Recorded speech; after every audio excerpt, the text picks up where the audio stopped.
Très vite, l'évangile de Marc associe ce que Jésus enseigne en chemin à une escalade que Jésus lui-même entreprend lorsqu'il monte à Jérusalem. Pour réaliser la jonction, il superpose à nouveau l'histoire de Jésus à l'histoire de Moïse. Le texte situe l'événement 6 jours après. Marc 9, 2. 6 jours après quoi? Aucune indication ne permet de se replacer dans une suite chronologique de jours bien repérables.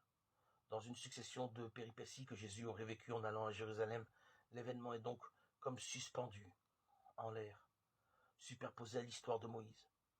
Il devient, en revanche, important pour la dynamique que Jésus lui-même vit lorsqu'il est en chemin. Jésus prend avec lui Pierre, Jacques et Jean. Il les fait monter sur une haute montagne, à part, seul. Marc 9, 2. Tous les éléments de la phrase comptent, en particulier le dernier qui évoque une mise à l'écart. C'est lui qui accroche le chemin de Jésus à l'histoire de Moïse. Quand il gravit la haute montagne, Jésus entre en effet dans la solitude d'une réclusion analogue à celle dans laquelle Moïse pénétra lorsqu'il gravit le mont Sinaï, avec le seul Josué, en laissant derrière lui les anciens, Exode 24, 13, 14.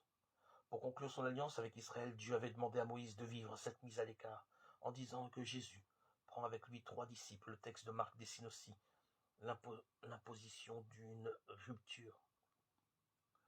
Et sur la montagne, il est métamorphosé devant eux.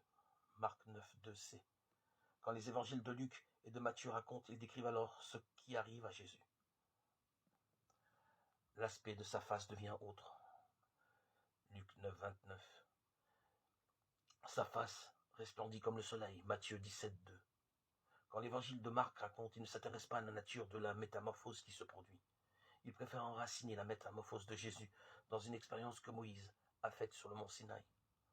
Moïse demeura alors 6 jours sur la montagne couvert par la nuée. Or, 6 jours après, dit seulement la traduction grecque du livre de l'Exode, Exode 24, 16, Moïse fut introduit dans la nuée et partagea l'intimité de Dieu durant 40 jours et 40 nuits.